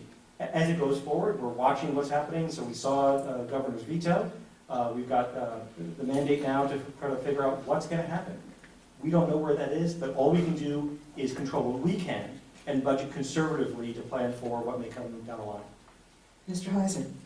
The question wasn't completely right when it said all towns, because there's 169 towns in the state of Connecticut, and what the governor is doing right now is picking winners and losers. And because of the benefit of how this town has been run fiscally conservative with a surplus and having limited tax increases, we're one of the towns that are slated to be hammered with these unfunded mandates and cost overruns. The thing that really concerns me most about the teachers' pension funds is we had no hand in negotiating these pension funds. When we deal with the police and the fire and some of the other negotiating units in town, we have control over that. We don't. It's just an expense that's coming down. Tonight, I believe, they're voting to override that veto up in Hartford, and I would hope that they would possibly do that. That being said, if these expenses do come down to us, we will manage it. I've been on the board a long time. We've gone through hurricanes, we've gone through economic downturns, we've gone through other difficulties, and we will be able to manage it. But I don't think it's fair, and I don't think it's equitable. It's time. Ms. Friedenrich. My breakdown. Can you repeat the question? It's been a little while since we heard it the first time. Yes. The state is going through a financial crisis and reducing contributions to all towns. How much will Ridgefield lose, and from what areas? If the loss occurs, how will we make up for the losses? Thank you for that. I'm going to pay Marty a compliment and say you're absolutely right, and that not every city in the state is going to get hit. There are some that are protected. Yeah, there are some that are protected. I believe are the alliance states, I think, cities, I think they're called. In any event, Ridgefield, the good news is that Ridgefield's done a nice job protecting their budgets. The bad news is because Ridgefield's done such a nice job performing, and we still have our AAA rating, it does make us vulnerable to those cuts. What they're going to be, we don't know, but I do believe that the board has, for now, done a really nice job being conservative, holding things tight, and I think that when the time comes, I trust the judgment of the board and the way they're able to work with the Board of Education and the Board of Supervisors to make the right choice. Okay, any rebuttal on this one? All right. Next question starts with Mr. Radazzo first. Town side spending increased 2.2%, while school spending increased 2.3% from 2016-17 to 2017-18. The tax rate went up a bit less, 1.92%, due in part to the use of $1.8 million from the town's roughly $15 million fund balance. Do you think leveraging the town fund balance is a sustainable approach to managing the budget? If not, how will you keep taxes low? Well, that's, all right, yeah. So, the fund balance is not sustainable, especially if the state's going to allocate $4.4 million of annual costs of teacher pensions to us, or cut additional spending like the excess cost reimbursement funds at the Board of Education. So we really need to be very thoughtful in working with our fund balance. And I've been a little bit conservative in that regard. Marty would love to spend more of the fund balance and give it more back to the taxpayers. But given the uncertainty right now, I've taken a little bit more conservative stance with the fund balance. I would like to see us at least understand what the state is going to impact us on before we really start leveraging more of the fund balance. But it is not sustainable, and we need to continue to be very thoughtful and very reasonable in our budgets that are passed down. Mr. Conley. Thank you. So I don't know if everyone knows what that fund balance is. When I first heard about it, it was explained as sort of the rainy day fund. So that's money that we have that's meant to be a proportion of our overall budget that could pay for unexpected expenses, can help return to the taxpayers. So the rating agencies, and this is really important, they want to make sure that that's within a range. And as a board, we've got some guidelines about where it is. It's typically about 9-ish% of our overall budget. We need to keep it in that range. We are able to keep that lower than some other towns because of our history of good financial management. As Mike says, we cannot use that as a fund to pay for everything. If that $4.4 million charge comes down on the teacher pension, that can't come from that every year. Right? We need to maintain that. We can use that to lower the taxes to some extent, but that's one of a variety of things we have. But we do need to be conservative around that. We can't just rate that. That's got to stay at least within a minimal level to keep our strong ratings, and that keeps us having very good ratings for when we are borrowing costs. Mr. Heiser. This is how the fund balance and the surplus works. We're volunteers on the Board of Finance. We put in a lot of time and we try very hard to say how much money is going to come through the doors of City Hall in the way of taxes, fees, building permits. For example, Lorraine or Engelheim builds a building. We actually got $500,000 in one building permit Think about that when you got your building permit for your deck. That was one. Now, how did we know? We don't know. But we want to judge as close as we can the revenues, and then as close as we can the expenditures. And then we come to you, the taxpayers, and we say, we think we need this much money. But lo and behold, more money comes in, and what we thought was going to cost that much doesn't quite cost as much. There were a couple less rain days at the golf course or what have you. That gets a surplus. It's your money. It's not ours. It's your money. The most efficient way to return it to the taxpayers is to take it off next year's tax bill. I've been on the board for 24 years. We've done it every year. The sky hasn't fallen, and it's going to be okay. Time. It's your money. That's time. Ms. Friedenrich. So I was in agreement with Sean about the fund balance. There are places in the Midwest, so Ridgefield's, we're about 10% this year. There are places in the Midwest that the rating agencies require them to have 30%, that high. And what that means is that money is not going back to you. So I think you've got to just be grateful that they've given us back what they've given us back. As far as where we're going to see it in the future, I think that as a small business owner, you do have to consider efficiency, scale, and purchasing. I think there are opportunities that we may be able to get in there and see if we can be more efficient. In the meantime, I think I'm just, again, grateful that the board has done what they've done to make conservative choices so that we're on solid ground moving forward. Mr. Mosher? Thank you. Oh, if the state rainy day fund was as good a shape as Ridgefield's is. It was a long question, and ladies and gentlemen, to say it again, there is no easy answer. We have to maintain the fund balance because it maintains your AAA bond rating, which means that your borrowing costs, as pointed out, are a lot less. One drop in a bond rating can raise your interest rates on your bonds 2 or 3 basis points. It will require what we all are going to have to do. It's going to be, as Governor Malloy has said, shared sacrifice. If I were to sit up here and say to you that, oh, we're going to be able to handle this and there's not going to be any pain, then I wouldn't be honest with you. We all have to face the fact that we are in a problem, and it's going to require the cooperation, compromise, and not everybody in the city is going to be able to get what they want, but we cannot continue year after year to tap the rainy day fund. Okay, thank you. Is there any rebuttal on this question? All right, next question will go to Mr. Connolly first. A couple of people have asked about pensions.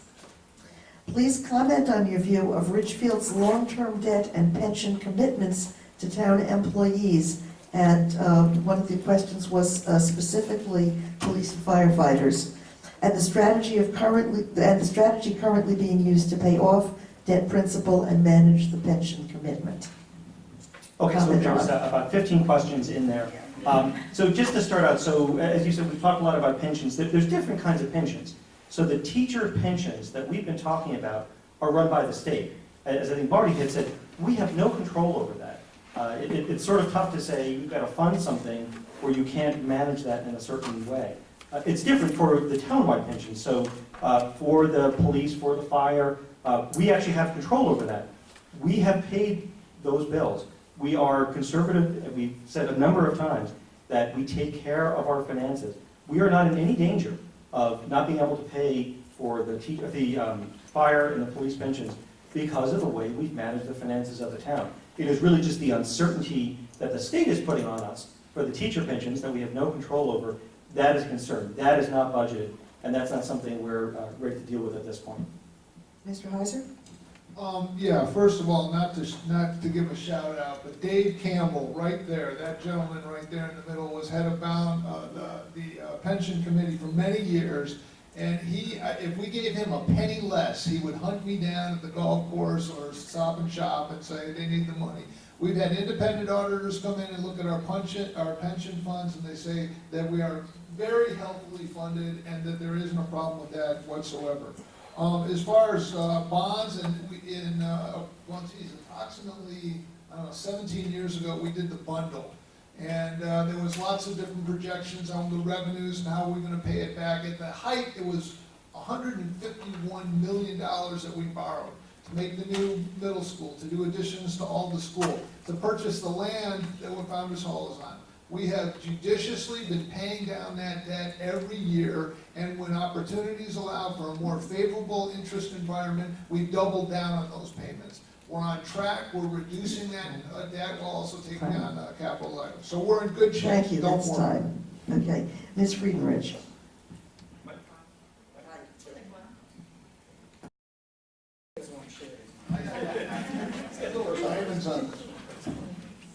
So if the question is, should we backpedal on commitments we've made to our firefighters and to our emergency workers, the question is absolutely no.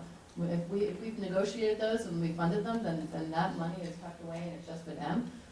The teachers, that's a whole other issue. I think there's nothing we can really do until we find out from the state what their plans are for that, and we're gonna just have to take it when it comes and be thoughtful and work together. And as I said before, I think it's really important that the Board of Finance and the Board of Education work well together, and they've got good rapport, and they've proven in the past that they can make the budgets that get passed by the town every year. Mr. Mosher? Thank you. Pensions are a concern for everybody when it comes to taxpayers, but based on what I've read and trying to learn the budgets for Ridgefield over the past few years, their pensions funds are well managed. The question also arises as you start to look further toward the pensions is, how many active employees do you have paying into the pensions and continuing to fund the pension funds as they're going along? You know, I don't think Ridgefield has gone overboard in hiring new employees so that it doesn't add an additional burden to the pension fund. The whole point is that, as Marty's pointed out, if it is well managed and it is adequately funded and our city employees are treated fairly, I think from what I've read and observed for the current board and previous boards, they've done a good job. Mr. Radoza? And I would like to second my thanks to Mr. Campbell for all his dedication on the pension committee over the years. He did also track me down on several occasions during my time on the Board of Education, and certainly hammered home what I think is a good pension funded pension balance that is sustainable and good for the town. In terms of our debt service, coming from the bundle, as Marty said, was high. It was about $120 million at one point. And that's been managed down over the years, and by the year 2021, I believe it's going to be in the under the $50 million range.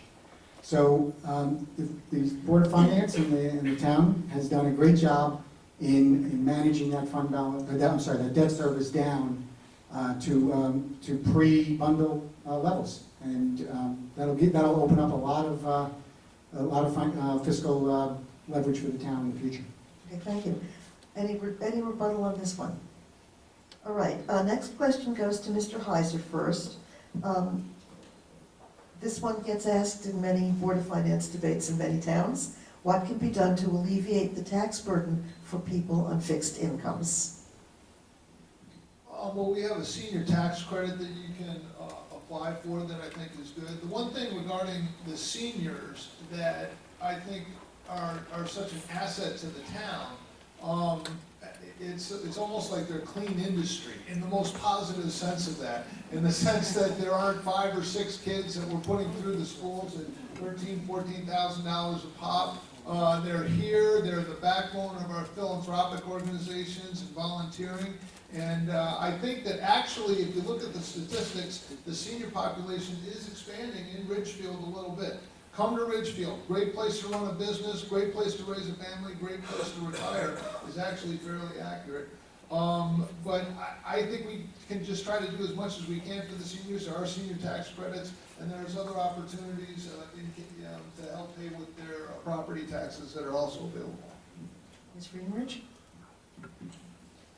So in addition to the senior tax credit, I believe there's a fuel, isn't there a heating fuel fund that for seniors that they can access? The state fund, so that does put chip away at it. I think that Ridgefield, I think that the services, I think it's an opportunity for the community to rally around our seniors and do the best, so neighbor to neighbor, whether it's giving back at Ballard Green, it's what we do that at the bakery, we encourage other people to get involved. And if the state doesn't step in, I know that certainly there are people within the business community who who are always looking for ways in order to help out. Mr. Motion.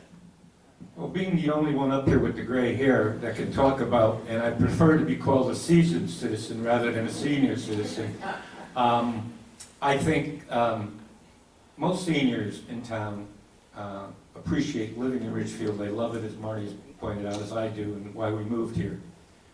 It is a concern. There are people who are house rich and cash poor. There are people that qualify for the circuit breaker, which is a state which is very low income, in the $40,000 range. I wish I could say that if the state was in better financial shape, they could offer more to seniors, but I don't see that happening, obviously.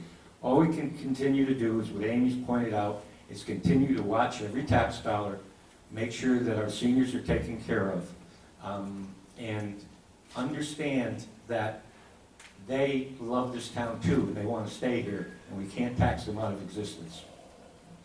Mr. Ricasa. Well, I think the number one thing we can do for the seniors in our town is to deliver fiscally responsible budgets. I think if we are very thoughtful, very hard-hitting, ask good, solid questions as a Board of Finance, of both the Board of Education and the Board of Selectmen, to truly understand what's in their budgets and what they really need to drive and deliver quality education and quality services to the town, and then evaluate that honestly and fairly, and come up with a very fiscally responsible budget. I think that's the best thing we can do for our seniors in this town. So obviously, the seniors in this town are a huge part of our community. As Marty says, the way they contribute volunteering, any event you go out in town, there's lots of seniors there making this a really vibrant community. So I think we need to do everything for them. So obviously, looking at some of those tax credits that are available, I don't even know if people all know that is part of something they're have the opportunity to do, but it's also looking for other opportunities. So what is our housing opportunities? There's more and more housing opportunities for seniors, for those people who are house rich and cash poor. Can we provide opportunities for them to stay in town? Maybe they don't stay in these big houses, but find opportunities to help them stay in town, but maybe in smaller places. I just saw in the paper today, or just the other day, the senior gold card. I didn't know about that. My mother-in-law who lives with us, I sent the email to her that you get discounts all over the place. So I think we need to find lots of opportunities. Taxes are one way, but other holistic opportunities to make this a great place for seniors and really for everyone else to live. Okay, is there anybody who wants anybody who wants to do a rebuttal or extension on this one?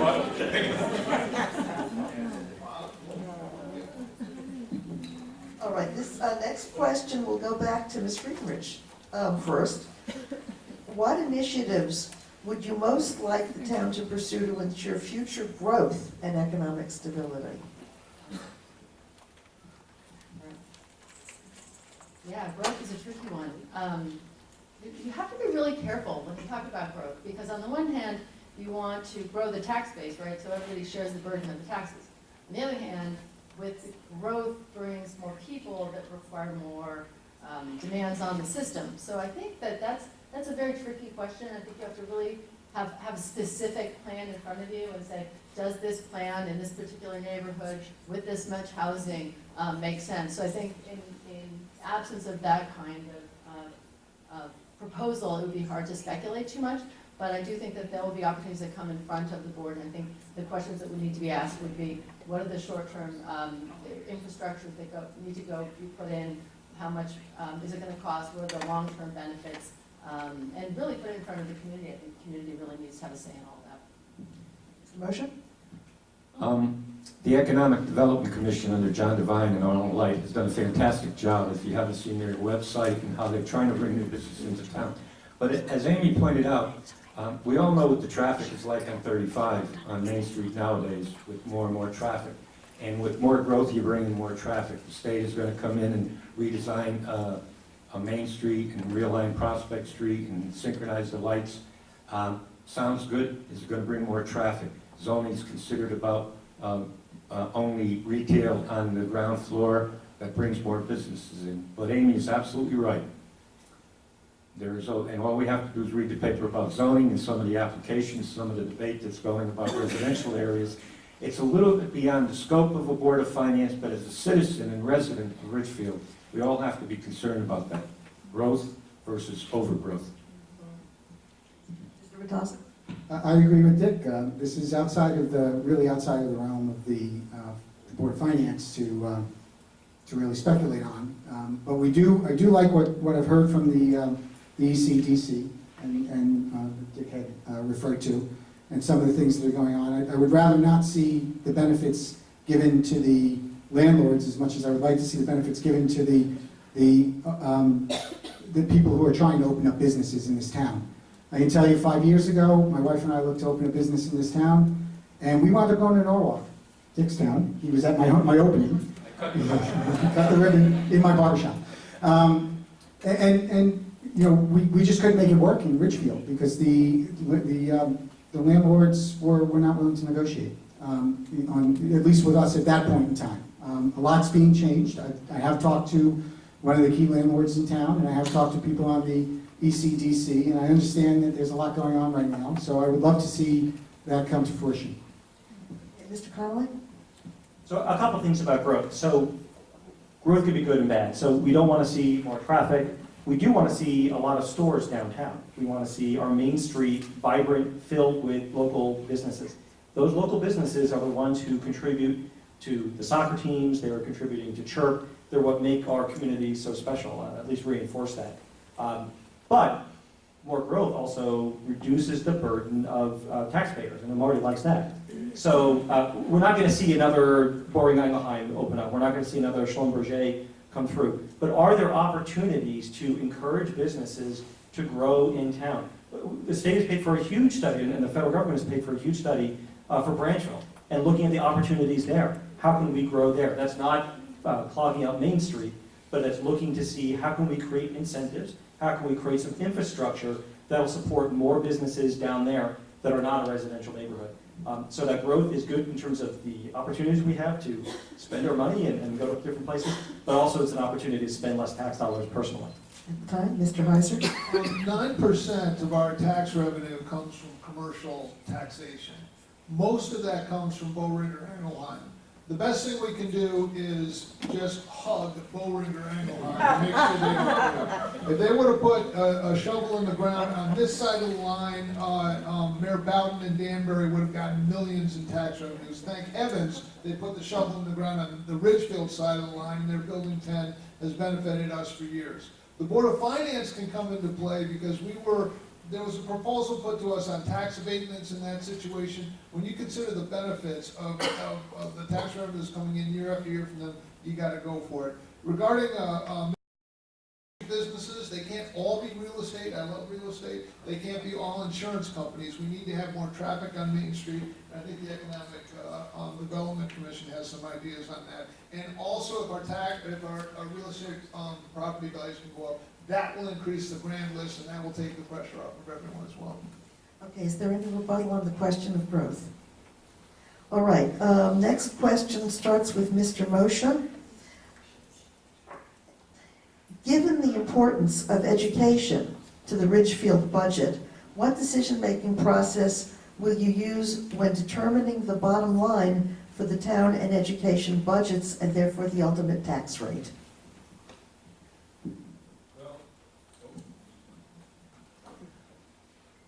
Listening to the previous debate, the Board of Ed, I think Scott had some interest about looking about whether suggestion they could go to zero-based budgeting. I think it would be difficult for a Board of Finance just to, in an abstract, just decide automatically, well, they're only going to get this because we can only afford that. I was pointed out that the Board of Ed and the Board of Finance should meet more often during the year to discuss what is going on, so the finance members can say, hey, our revenues are down a little bit, grand list is down. The Board of Ed can say, hey, look, we've got to increase educational, special ed costs, lawyers' fees. I think what I said before, it's going to take compromise and it's going to take communication. And that means two boards have to sit together and work together. Mr. Ritaza? So what is it you said earlier, Dick? You had the great line: collaboration, cooperation, communication, and commiseration. All of that. I think we need to do all of that in terms of coming up with the a budget that is going to be fiscally responsible. I'm going to continue to drive that line home because that's what we need to be. We need to be fiscally responsible. We've got a lot of pressures on us coming from the state level. We have a lot of pressures on us coming from just the town and what the town desires are. So we need to take all of that into consideration. We need to work with the Board of Education to understand fully what programs they want to put in, what the cost of those programs are going to be, and understand from the town what their demands are, well, not demands, but what their requirements are, and put it all together and in a big pot, come out with a souffle that everybody can eat and enjoy. And that's where we need to be fiscally responsible. Thank you. Mr. Conley? Well, I don't know how tasty an educational souffle is going to be, but maybe Baby's cooking it. That'll help us out. So every year this is a tough subject. And yes, we can't just say as a Board of Finance, you need to cut your budget X dollars. You need to understand what's in it. How does it grow? There are some things where the board is saying and the superintendent is saying we want to invest. We need to expand special education. We want to expand technology. But there's also things that are already built in. So when you look at the unions and the negotiations, some of that's got to go through. So we need to understand what goes on at the Board of Education. So last year when I got appointed to the board here, I went to every single Board of Education meeting so I could see what's going on, how are they making decisions, understanding what's going into those budgets, and not relying on the tri-board meeting or they're just coming before us. So I agree, it is essential that we are connected and we understand what's going through, and it is by doing that that we can make recommendations about at least what we think, or at least ask the tough questions about where we think some things can be cut and where we think investments are appropriate. I think this is an excellent question because this is really the rub of what the Board of Finance does every year during the budget season. There's no doubt that an excellent school system enhances the real estate values of everyone within the sound of my voice right now. It's key. I love talking to people that moved here recently. And I said, why'd you move here? On the top of the list is a high-quality education. Ridgefield High School does us all proud. The whole education system does a great job.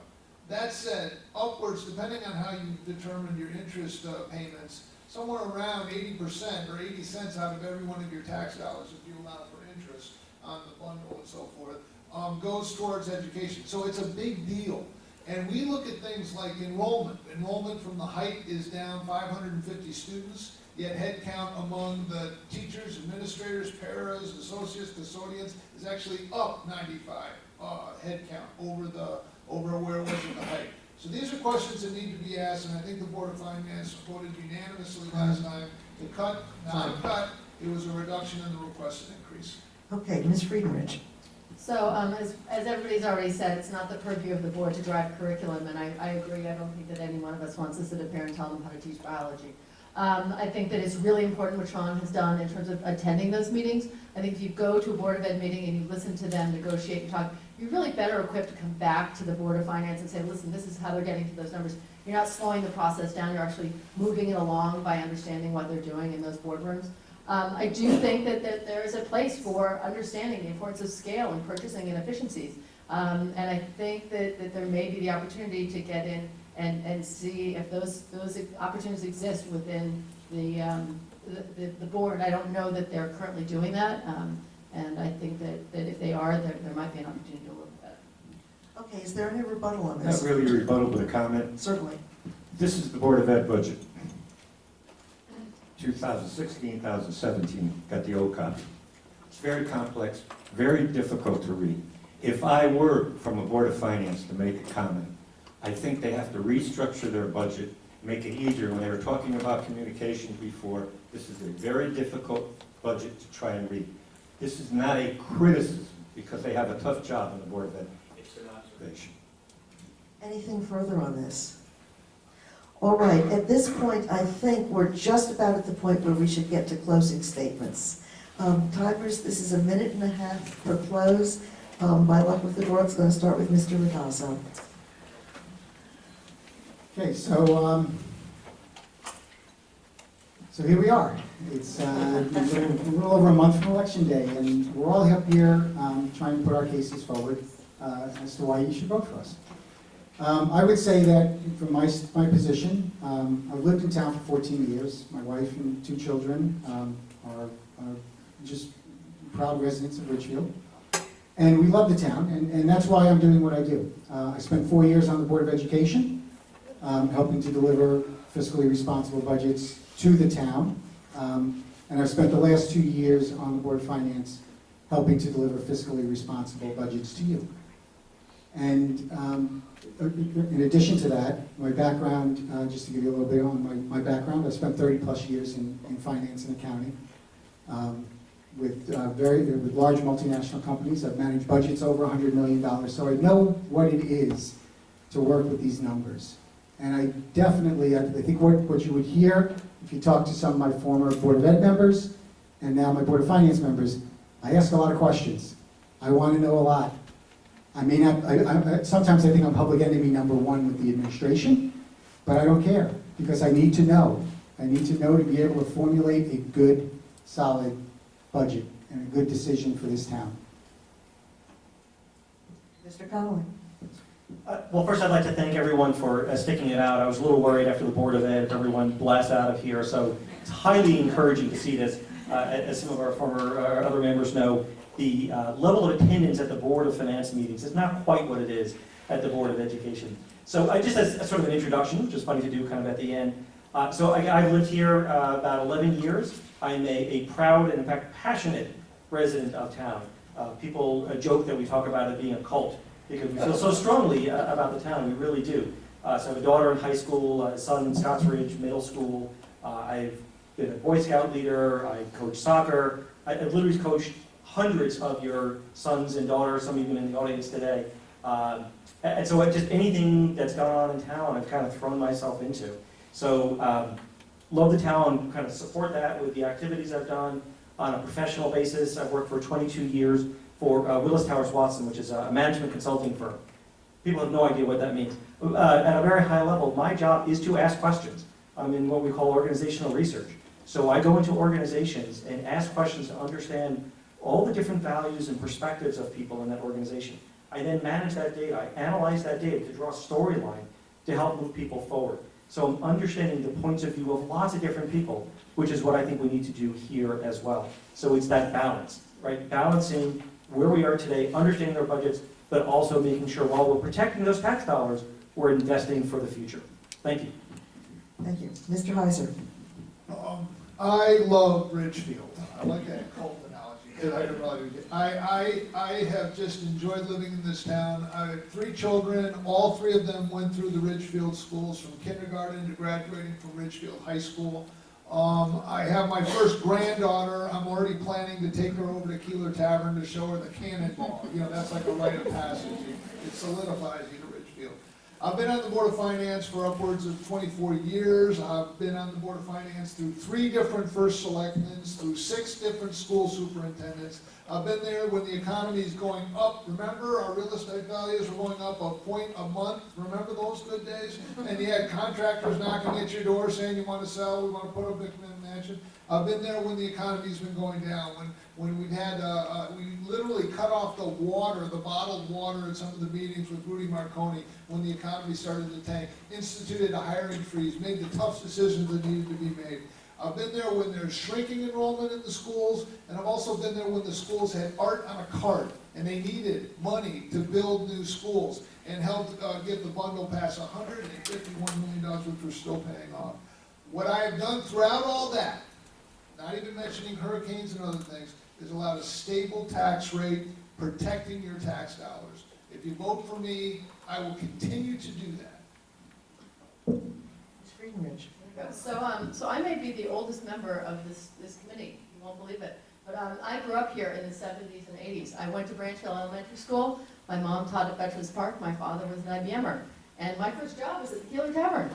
I never wanted to leave. I was not that kid who was leaving skid marks to go to Colorado. I never wanted to go. But my parents both died before I graduated from college. And so it was some very nice neighbors who helped me pack up my family house on Strawberry Ridge and moved me to California for a year. I met my husband, and it took a little bit longer. We had 4 children and lived near Stanford University in the world of innovation, change, and diversity. And as exciting as it was, all I was trying to do was get back to Ridgefield. I was lucky enough to be here during Hurricane Sandy, you guys were all evacuating and we were pulling in. And we really haven't looked back. It's interesting in California when you're moving to Connecticut, they say, oh, you must be moving to Greenwich. And I say, oh, I can't move to Greenwich. It's like too near New York, and everybody in New York, they're always distracted by New York. And they'd say, oh, are you moving to the country? And I say, oh, no, that's way out in the woods, and we need a town. They say, you moving to the coast? I say, no, that's where all the cities and the traffic is. Right? So what's left? There's one town. I mean, think about it.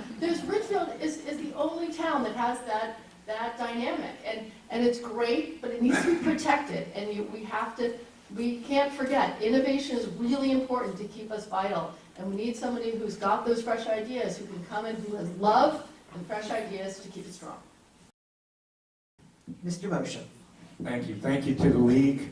Thank you to all of you for attending, fellow candidates, and no matter what your persuasion is, I think you have to, with the exception of me, take into account that you have some very well-qualified people up here. You really do. I also want to thank the league for having that debate tonight. I got nervous. I thought it might be tomorrow night, which is my wedding anniversary. And if you want to talk about cooperation, compromise, and communications, that would have been quite a deal with Barbara, my wife. But on a serious note, I've talked about my experience. I've gone through hurricanes and had to manage the city. And normally at the end, you always say, I want you to vote for me. I do want you to vote for me. On the other hand, I'd like to leave with this, that it's not a cliche to say that all of you here, I know, are going to vote. You wouldn't be here. But it's not a cliche to say that people who don't vote really irritate me. Tell your friends to go out and vote. It's also not a cliche to say that it's a great privilege that a lot of people around the world do not have. And I always tell people, when you vote and if you vote, it's your choice. If you do not vote, it's theirs. Thank you and have a great night. Thank you. Thank you to all candidates.